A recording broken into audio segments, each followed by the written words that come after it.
13 বছর পর বাংলাদেশের মাটিতে উপপ্রধানমন্ত্রীর মতো পাকিস্তানের কোনো শীর্ষ কর্মকর্তার সফর। গণঅভ্যুত্থান পরবর্তী সময়ে দুই দেশ আবার পথ চলার কোন নীতি গ্রহণ করে সেদিকেই নজর পুরো দক্ষিণ এশিয়ার। পাক উপপ্রধানমন্ত্রীর এই সফরের মূল আগ্রহ যে বিনিয়োগ, তার ইঙ্গিত মিলল হোটেল ইন্টারকন্টিনেন্টালের এই প্রাতরাশ বৈঠকের ছবিতে। এখানে দেখা যাচ্ছে পাকিস্তানের পররাষ্ট্রমন্ত্রী সফরের মূল ও দ্বিতীয় দিন শুরু করছেন বাংলাদেশের বাণিজ্য উপদেষ্টার সঙ্গে সকালের নাস্তা গ্রহণ করতে করতে। ইন্টারকন্টিনেন্টালের এই বৈঠকে দেখা গেছে বাংলাদেশ ব্যাংকের গভর্নর, এনবিআর ও বিডা চেয়ারম্যানকে। Muhammad Sallallahu Alaihi Wasallam tells us then you should have cleanest heart and move together, and we are a family. পাকিস্তানের এই কর্মকর্তার দ্বিতীয় দিনের দ্বিতীয় কর্মসূচি হোটেল সোনারগাঁওয়ে। এখানে দুই দেশের পররাষ্ট্রমন্ত্রী পর্যায়ে কয়েক দফা বৈঠক হয়। দ্বিপক্ষীয় বৈঠক শেষে কর্মকর্তাদের মধ্যে ভিসা প্রত্যাহার, সংস্কৃতি ও সংবাদ বিনিময়, শিক্ষা ও বাণিজ্য বিষয়ক একটি চুক্তি, 4টি সমঝোতা ও একটি কর্মসূচি বিনিময় হয়। পরে পাকিস্তানের উপপ্রধানমন্ত্রী জানান, এই বোঝাপড়াগুলো দুই দেশের সম্পর্ককে নতুন উচ্চতায় নিয়ে যাবে।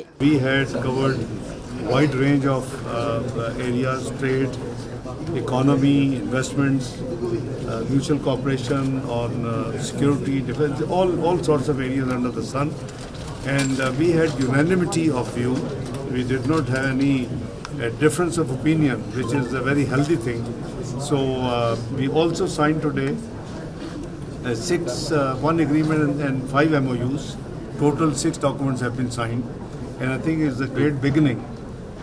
That people holding diplomatic and official passports between Bangladesh and Pakistan would not require any visa. So this agreement has been signed. This would add more frequency of the official. এখানে 1971-এর ইস্যুকে কেন পাকিস্তান অমীমাংসিত রেখেছে সে ব্যাপারে এই উপপ্রধানমন্ত্রীর অবস্থান জানতে চাওয়া হয়। তিনি বলেন, 1974 সালেই ঐতিহাসিক দলিলের মাধ্যমে 1971-এর অমীমাংসিত ইস্যুর সমাধান করা হয়েছে। এরপর 2002 সালে পারভেজ মোশাররফ পুরো পাকিস্তান জাতির পক্ষে অত্যন্ত বিনয়ের সঙ্গে ব্যাপারটি স্পষ্ট করেছেন। কাজেই দুবার সমাধান হয় ব্যাপারটি আর অমীমাংসিত নয়। এখন সময় মন পরিষ্কার রেখে এগিয়ে যাবার। My dear brother, in 1974, first time that issue was resolved in writing. The document is historic and is available in both countries.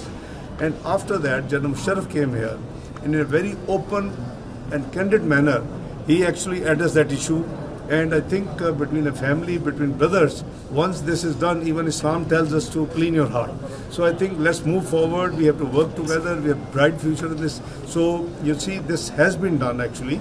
And the issue was resolved twice. এই বৈঠক শেষে পাকিস্তানের বাণিজ্য মন্ত্রী জাম কামাল খান জানান, 2 মাসের মধ্যে ঢাকা ইসলামাবাদ সরাসরি ফ্লাইট চালু হবে। আজহার লিমন, এখন ঢাকা। সানবিট সব দিবে সামাল। সানবিট ম্যাজিক প্রেস ডিশওয়াশিং এর মাথা ঘোরানো সলিউশন।